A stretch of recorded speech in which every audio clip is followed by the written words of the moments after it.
the free press, which is not so free, we're going to be talking about that, is getting bought. Okay? Is getting bought. Paramount is reportedly set to buy Barry Weiss's free press for somewhere in the $100 to $200 million range. Now, for those of you who don't know who the fuck Barry Weiss is, for those of you who don't understand the significance of this deal, you probably look at this stuff. You probably look at this stuff and you go, Hasan, why do I care about this? Why should I care about this? Okay? Now, the reason why you should care about this is because Barry Weiss is a uniquely demonic pro-Israel figure in American media. Okay? Like, she is perhaps most responsible for famous Palestinian poet Refat al-Ra'ar's assassination. Him and his entire family was killed by Israel after Barry Weiss literally put a crosshair on him. And it's not just that, obviously. Like, the Free Press, her outlet that is entirely propped up by Palantir and all of these like Silicon Valley tech CEOs, have basically been one of the most annoying pro-Israel, one of the most like violent pro-Israel Hasbara operations that you can find.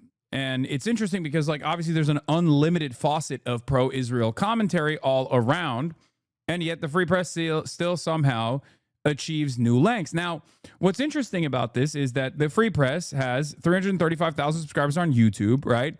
And their videos barely crack. Like, look at this. Five days ago, 11,000 views. Exposed. Al Jazeera journalist caught working for Hamas. This is literally after Israel assassinated a bunch of Al Jazeera journalists. After Israel did we were hitting a Hamas camera. They came out and made this expose using, whatever talking points that the Israeli state gives them. Like, this is not a real news outlet, right? This is just a propaganda outlet for the Israeli state with this American independent patina. It's not true. There is no independence here. They're evil people. They are straightforwardly, unimaginably evil people. It's a real who's who of neocons and warmongers. And not only is it a real who's who of all of these like awful people, they're like, they have no motion, right? They have no motion whatsoever, regardless of the fact that they have no real motion whatsoever with an actual population of readers and watchers and whatnot. There is something suspicious about their funding mechanism. Like, they have a ton of subscribers on Substack.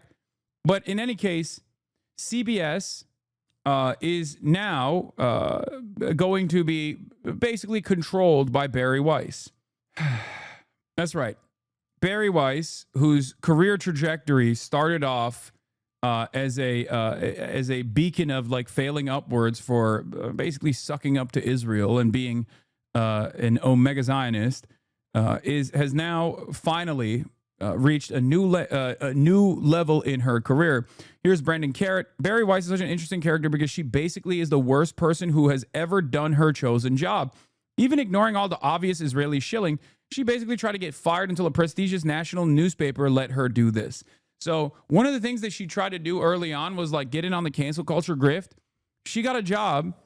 She got a job at the New York Times as an op-ed writer. One of her most famous op-eds at the New York Times was the intellectual dark web. If you remember, under Trump 1, she put together this like intellectual dark web piece where she interviewed, Joe Rogan, Dave Rubin, said these were like the real titans of intellect and debate. That was one of her incredible contributions to American journalism. But like, when she's not doing that, she has always tried to just like get pro-Palestinian people fired while simultaneously complaining about cancel culture and also defending free speech. An absolutely monstrous, vile loser. Okay. She harassed Palestinian professors, coasted at Wall Street Journal, then got hired by the New York Times, immediately tried to throw a tantrum until they canned her, and she couldn't get fired. I know this for a fact. She tried to get fired from the New York Times so that she could like lean in onto the I got canceled by cancel culture grift. It didn't happen because the New York Times was like, we're not going to fire you. You can be as annoying as you want, but we're not going to fire you. So then she had to resign basically. And then when she resigned, she wrote about how like she was forced to resign because everybody hated her at the New York Times for understandable reasons.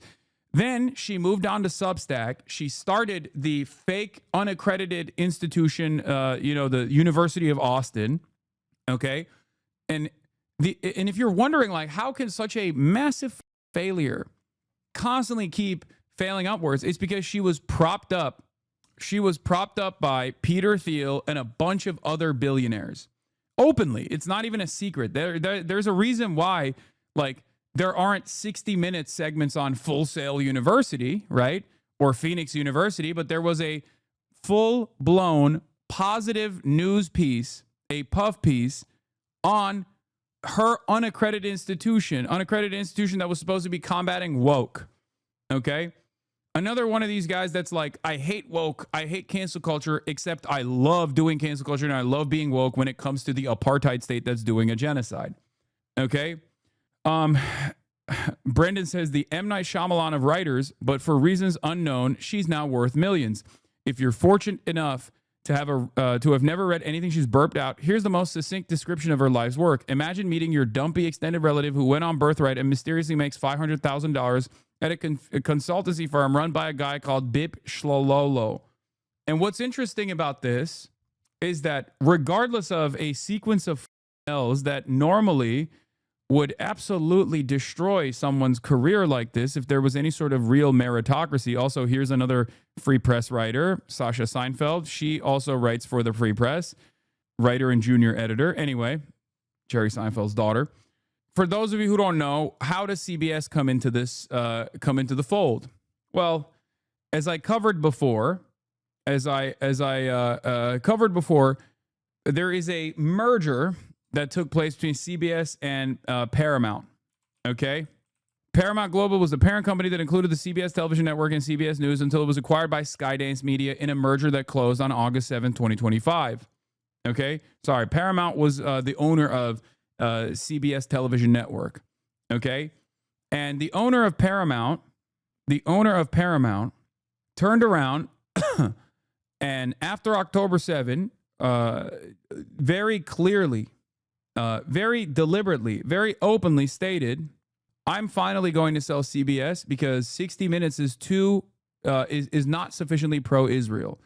And if you know anything about 60 Minutes, they added direct editorial control because 60 Minutes, after a year and a half of genocide, finally did one critical coverage.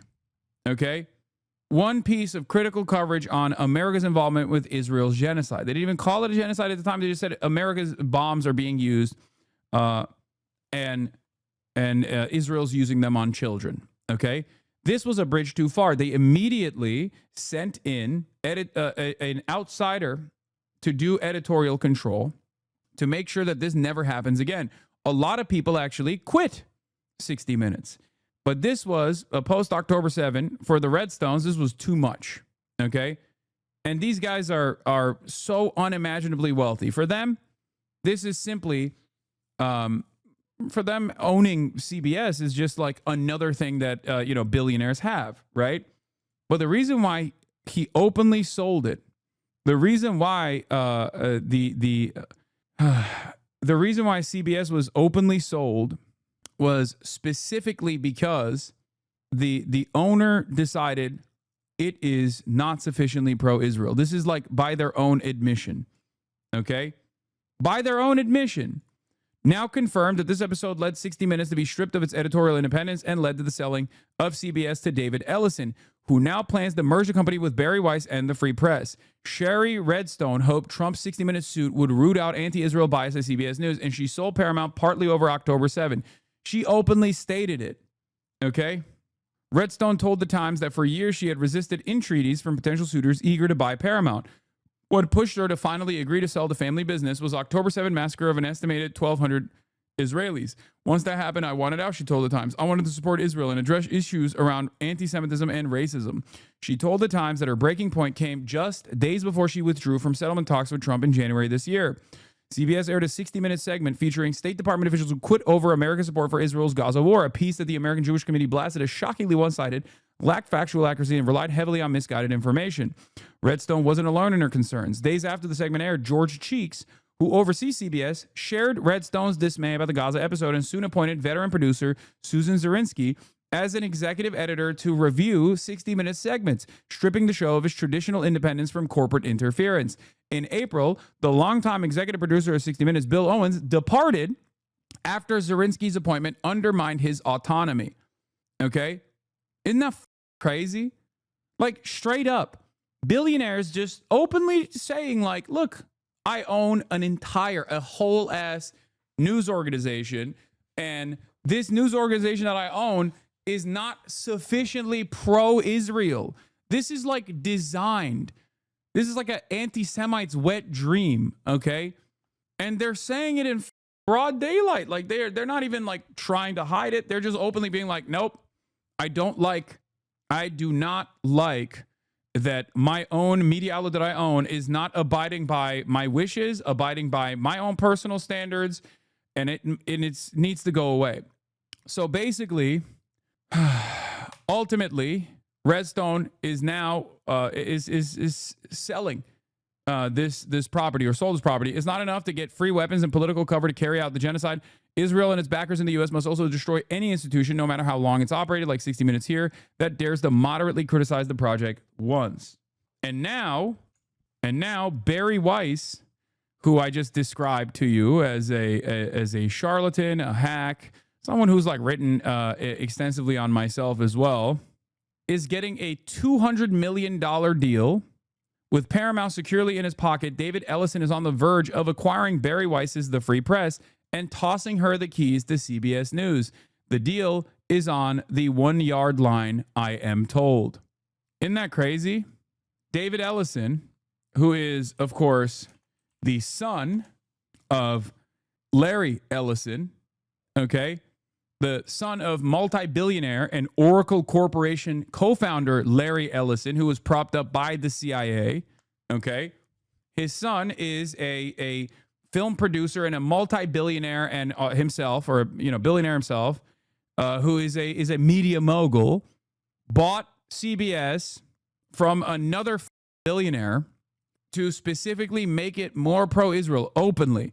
And in an effort to do so, they are pumping Barry Weiss's independent outlet, fake independent outlet that's propped up by other billionaires with a $200 million cash infusion so that she can basically control the editorial standards and ensure that they are more pro-Israel. And by that, I mean, because American media is already incredibly pro-Israel, as you guys know, right?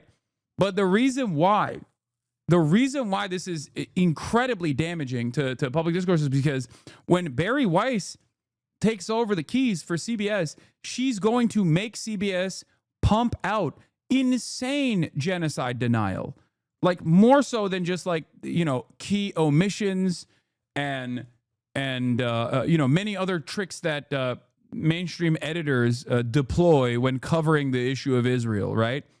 Like it's no longer going to be like, oh, we're defending Israel by, writing whatever an Israeli envoy has declared that seemingly contextualizes yet another instance of like unlimited violence against Palestinian children. Now they're just going to say like, no, these children deserve to be murdered. It was awesome. And actually, they're not murdered at all. But if they were murdered, it's good that they were murdered because they deserved it because they're Hamas. Okay? Now, obviously, one of my issues with this stems from the fact that one singular billionaire can just like decidedly change the trajectory of a whole ass media institution that has been around for decades. Like, think about how insane that is. We are at the mercy of billionaires. I hate that. Barry Weiss's stream of genocide denial and incitement against Palestinians living in the tents has paid off. Equally racist, pro-Israel Nepo child David Ellison is rewarding her with $150 million, give or take, for a Substack that even this sycophantic write-up acknowledges isn't worth a fraction of that. Dylan Byers, ever the more morally incurious court stenographer, ponders if Ellison is just trying something unconventional to shake things up for some other such dopey nonsense. The market for the Gaza famine myth from the Free Press on this was, right at the time when people were recognizing that Israel was committed to doing a famine, by the way. And they literally wrote the Gaza famine myth Like it's just a Holocaust denial newspaper, okay? I need you to understand.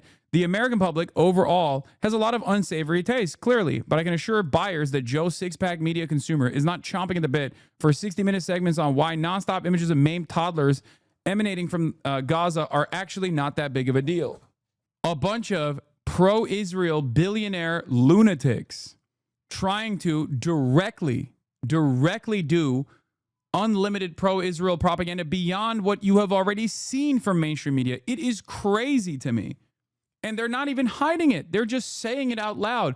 So if you don't personally think that this is like an incredibly damaging moment for an even more damaging moment for American press, for press freedom and press independence at a time when obviously we need an independent press more than ever before, this is going to make things even worse.